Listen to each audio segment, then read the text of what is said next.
ओम तत्पुरुषाय विद्महे महादेवाय धीमहि तन्नो रुद्रः प्रचोदयात्। हर हर महादेव। दोस्तों, आप सभी का दिन शुभ और मंगलमय हो। श्रावण माह का आज 7वां दिन है और 7वें दिन हम सब 7वें अध्याय का श्रवण करेंगे। 7वें अध्याय में मंगला गौरी व्रत का वर्णन तथा व्रत कथा है जो हम सब विस्तार से जानेंगे।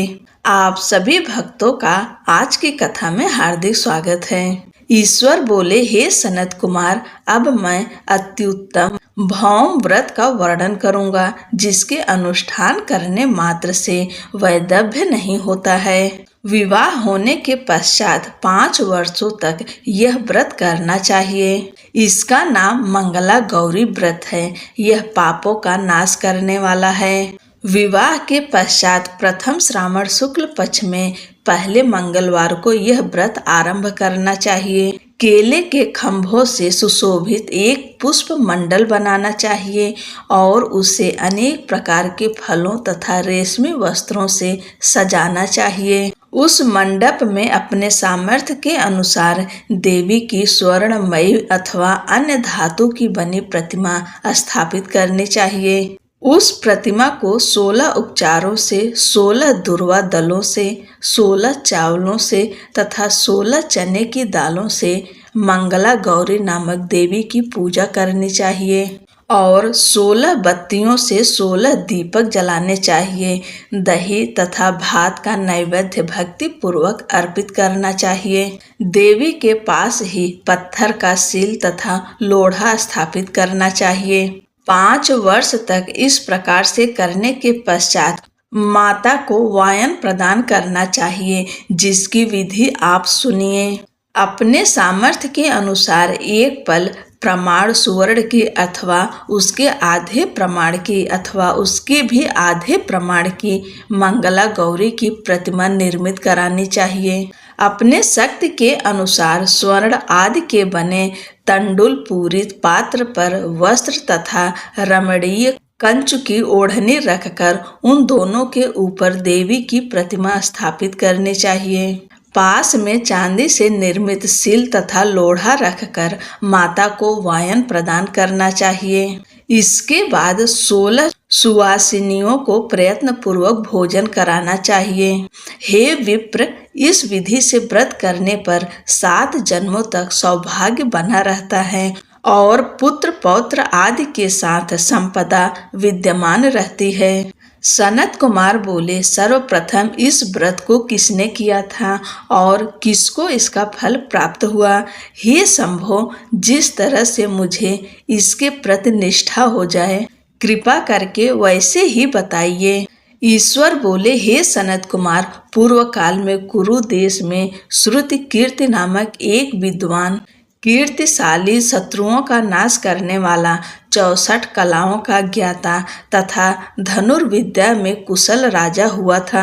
पुत्र के अतिरिक्त अन्य सभी शुभ चीजें उस राजा के पास थी। अतः वह राजा संतान के विषय में अत्यंत चिंतित हुआ और जप ध्यान पूर्वक देवी की आराधना करने लगा। तब उसकी कठोर तपस्या से देवी प्रसन्न हो गईं और उससे यह वचन बोली, हे सुव्रत, वर मांगो।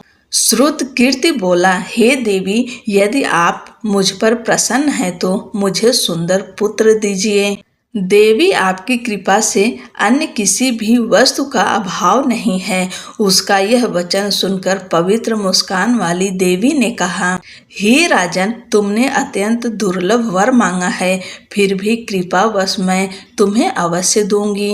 किंतु हे राजेंद्र, सुनिए, यदि परम गुणी पुत्र चाहते हो तो वह केवल 16 वर्ष तक जीवित रहेगा और यदि रूप तथा विद्या से विहीन पुत्र चाहते हो तो दीर्घजीवी होगा। देवी का यह वचन सुनकर राजा चिंतित हो उठा और पुनः अपनी पत्नी से परामर्श करके उसने गुणवान तथा सभी शुभ लक्षणों से संपन्न 16 वर्ष की आयु वाला पुत्र मांगा।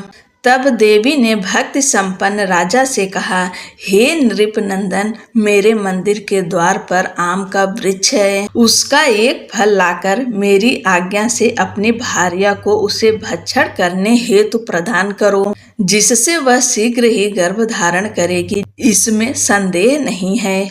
प्रसन्न होकर राजा ने वैसा ही किया और उसकी पत्नी गर्भ धारण कर लिया। 10वें महीने में उसने देवतुल्य सुंदर पुत्र को जन्म दिया।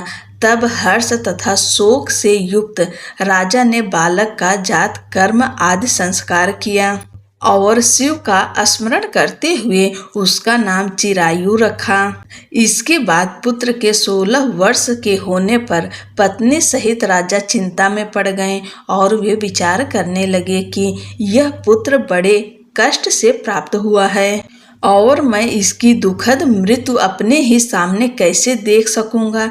ऐसा विचार करके राजा ने पुत्र को अपने मामा के साथ काशी भेज दिया। प्रस्थान के समय राजा की पत्नी ने अपने भाई से कहा कि कार्पटिक का वेश धारण करके आप मेरे पुत्र को काशी ले जाइए।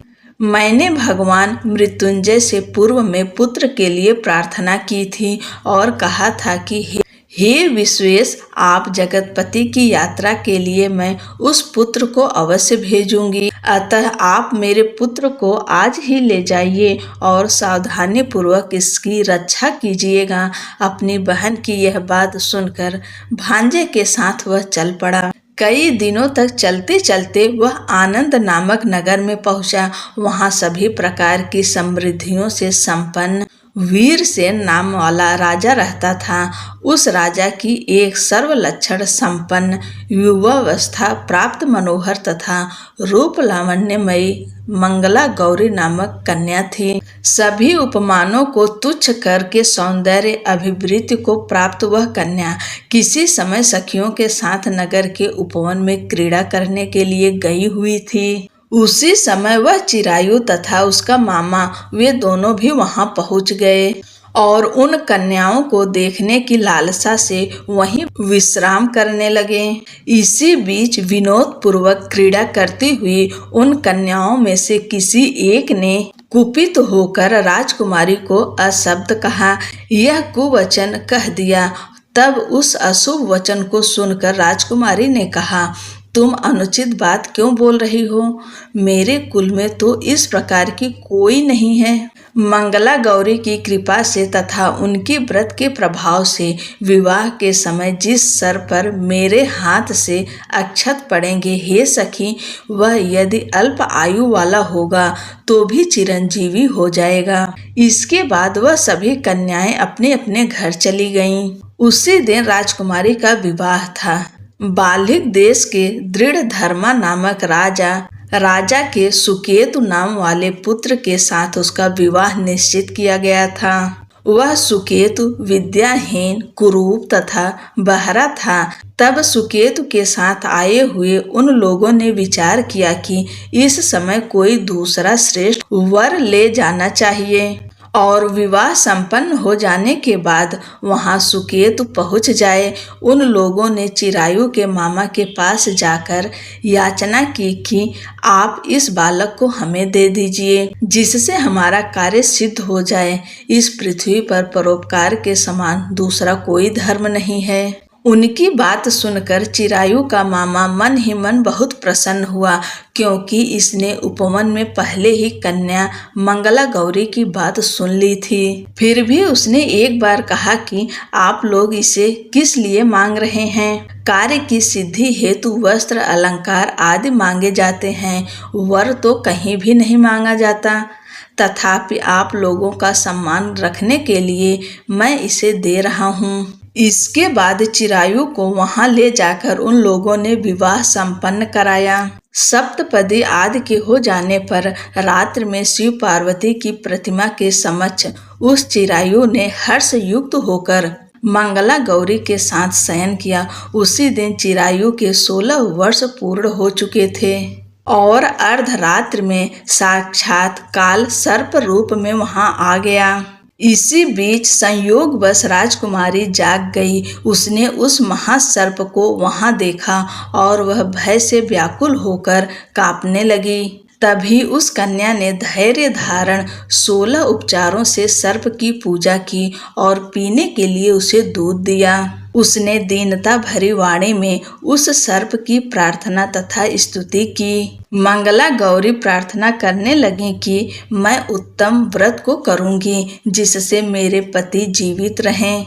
ये जिस तरह से चिरकाल तक जीवित रहें आप वैसा कीजिए।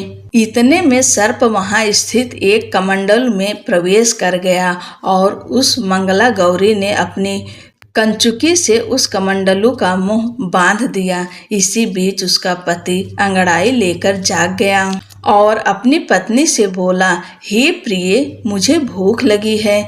तब वह अपनी माता के पास जाकर खीर, लड्डू आदि ले आई और उसके द्वारा दिए भोज पदार्थ को उसने प्रसन्न मन होकर खाया। भोजन के पश्चात हाथ धोते समय उसके हाथ से अंगूठी गिर पड़ी। तांबुल खाकर वह पुनः सो गया। इसके बाद मंगला गौरी कमंडलू को फेंकने के लिए जाने लगी। विधि की कैसी गति है कि उस कमंडल में से बाहर की ओर जगमग करती हुई हार कांति को देखकर वह आश्चर्यचकित हो गईं। घट में स्थित उस हार को उसने अपने कंठ में धारण कर लिया। इसके बाद कुछ रात शेष रहते ही चिरायु का मामा आकर उसे ले गया। इसके बाद वर पक्ष के लोग सुकेतु को वहां ले आए। उसे देख मंगला गौरी ने कहा कि यह मेरा पति नहीं है। तब उन सभी ने उससे कहा, हे शुभे, तुम यह क्या बोल रही हो? यहाँ तुम्हारा कोई परिचायक हो तो उसे हम लोगों को बताओ। मंगला गौरी बोली, जिसने रात्रि में 9 रत्नों से बनी अंगूठी दी है उसकी उंगली में इसे डालकर परिचायक निशानी देख ले। मेरे पति ने रात्रि में मुझे जो हार दिया था उसके रत्नों का समुदाय कैसा है, इस बात को यह बताएं। यह तो कोई अन्य ही है। इसके अतिरिक्त रात्रि में आम सींचते समय उनका पैर कुमकुम से लिप्त हो गया था। वह मेरी जांघ पर अब भी विद्यमान है। उसे आप लोग शीघ्र देख लें। साथ ही रात में परस्पर भाषण तथा भोजन आदि जो कुछ किया गया था उसे भी यह बता दें। तब यह निश्चय ही मेरा पति है। इस प्रकार उसका वचन सुनकर सभी ठीक है कहने लगे, किंतु जब एक भी बात न मिली तब सभी ने सुकेतु को उसका पति होने से निषिद्ध कर दिया और वर पक्ष वाले जिस तरह से आए थे उसी तरह चले गए। उसके बाद अपने वंश को बढ़ाने वाले महान यश से संपन्न मंगला गौरी के पिता ने अन्न पान आदि का सत्र चलाया। उन्होंने वर पक्ष का वृत्तांत कानों कान सुन लिया कि स्वरूप से कुरूप होने के कारण लोगों के द्वारा किसी अन्य को वर के रूप में आदर पूर्वक लाया गया था। तब उन्होंने अपनी कन्या को पर्दे के भीतर बिठा दिया। उसके बाद 1 वर्ष बीतने पर यात्रा करके चिरायु अपने मामा के साथ यह देखने आया कि विवाह के बाद वहां क्या हुआ। तब उसे गवाक्ष के भीतर से देखकर वह मंगला गौरी अत्यंत प्रसन्न हुई और माता पिता से बोली कि मेरे पति आ गए हैं। राजा ने अपने सज्जनों को बुलाकर पूर्व में कहे गए सभी परिचायकों को निशानी को देखकर मंद मुस्कान वाली अपनी कन्या चिरायु को सौंप दिया। राजा ने शिष्ट जनों को साथ लेकर विवाह का उत्सव कराया। इसके बाद राजा वीरसेन ने वस्त्र आभूषण आदि सेना घोड़े रथ और अन्य भी बहुत सी सामग्रियां देकर उन्हें विदा किया। उसके बाद कुल को आनंदित करने वाला वह चिरायु पत्नी तथा मामा को साथ लेकर सेना के साथ अपने नगर पहुंचा। लोगों के मुख से उसे आया हुआ सुनकर उसके माता पिता को विश्वास नहीं हुआ। उन्होंने सोचा कि प्रारब्ध अन्यथा कैसे हो सकता है। इतने में वह अपने माता पिता के पास आ गया और स्नेह से परिपूर्ण वह चिरायु भक्ति पूर्वक उनके चरणों में गिर पड़ा। तब अपने पुत्र का मस्तक सूंघ कर उन दोनों ने परम आनंद प्राप्त किया। पुत्र वधू मंगला गौरी ने भी सास ससुर को प्रणाम किया।